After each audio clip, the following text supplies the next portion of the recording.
Hello बच्चों, welcome to your science class. पिछले video में हमने पढ़ा था reaction of metal with water and reaction of metal with other metal salt और रिएक्टिविटी सीरीज के बारे में भी पढ़ा था। तो आज हम उसी पर बेस्ड कुछ क्वेश्चन कर लेते हैं और उसके बाद नेक्स्ट वीडियो में हम पढ़ेंगे reaction of metal with non metals. तो चलिए बिना देरी के स्टार्ट करते हैं। तो देखिए क्वेश्चन 1 है, इसमें पूछा गया है why is sodium kept immersed in kerosene oil. Sodium को केरोसिन ऑयल में क्यों डुबा के रखा जाता है? Because it reacts vigorously with air to catch fire. जब मैंने चैप्टर पढ़ाया था तो आप लोगों को बताया था कि sodium and potassium metal are most reactive metals. तो ये इन्वायरमेंटल एयर से रिएक्ट करके तुरंत फायर कैच कर लेते हैं, इसलिए मेटल को प्रोटेक्ट करने के लिए और एक्सीडेंट को रोकने के लिए इसको केरोसिन ऑयल में डुबा के रखा जाता है। तो बस इसका यही आंसर हो गया कि it reacts vigorously with air to catch fire, that's why we keep sodium immersed in kerosene oil.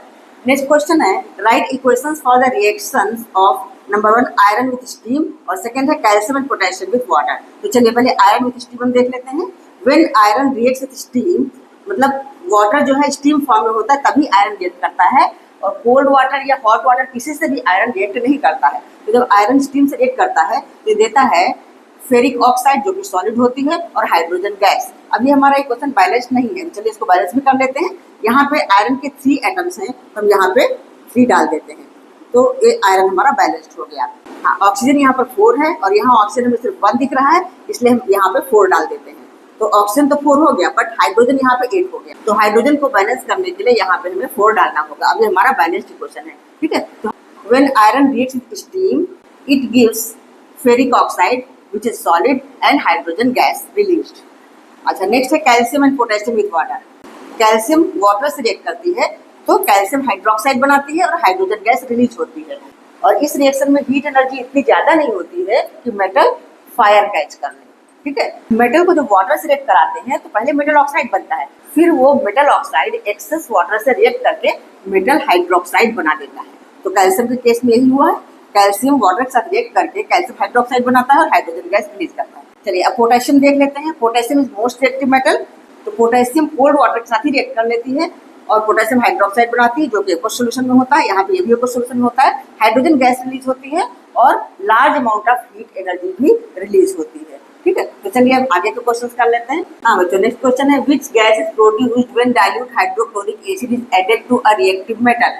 When dilute hydrochloric acid is added to reactive metal then hydrogen gas is produced, ठीक है। ये होता है इसका equation. HCl plus metal equal to metal salt and hydrogen gas. Hydrogen gas निकलती है और साथ ही साथ मेटल सॉल्ट भी बनता है, ठीक है। सारा मैं आप लोगों को पढ़ा चुकी हूँ पिछले वीडियोस में। पिछले वीडियोस देखेंगे तो सब कुछ मिल जाएगा। अच्छा, उसके बाद आगे से पूछा गया है right the chemical reaction when iron reacts with dilute H2SO4। जब आयरन डाइल्यूट H2SO4 से रिएक्ट करता है, मतलब डाइल्यूट सल्फ्यूरिक एसिड से रिएक्ट करता है, तो उसका रिएक्शन कैसा बनेगा? तो आयरन है solid, dilute sulphuric acid that means aqueous solution of sulphuric acid react करता है, तो ये बनाता है आयरन सल्फेट एक्वस सॉल्यूशन में और हाइड्रोजन गैस होती है, ठीक है बच्चों। तो क्लियर हुआ, समझ में आया? चलिए नेक्स्ट क्वेश्चन भी कर लेते हैं बच्चों। नेक्स्ट क्वेश्चन है what would you observe when zinc is added to a solution of iron two sulphate. Write the chemical reaction that takes place. तो इसका आंसर ये होगा when zinc is added to a solution of iron two sulphate green colour of iron two sulphate, this is iron two sulphate, fades out. Iron two sulphate मतलब FeSO4, इसका green colour होता है, वो fades out हो जाता है, fade हो जाता है, कलरलेस बन जाता है।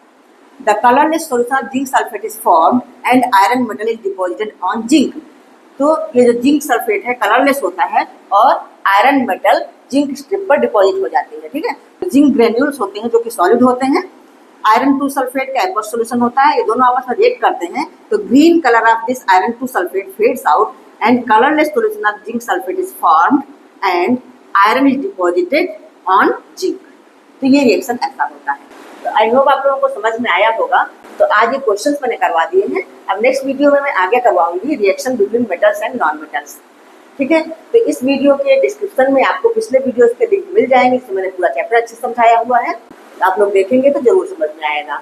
तो वीडियो कैसा लगा? अगर वीडियो अच्छा लगा है, समझ में आया है, तो अपने फ्रेंड्स को शेयर करिए, लाइक करिए, और अगर अब तक सब्सक्राइब ना किया हो तो सब्सक्राइब कर लीजिए। फिर मिलती हूँ नेक्स्ट वीडियो में आगे के टॉपिक के साथ। तब तक के लिए बाय बाय।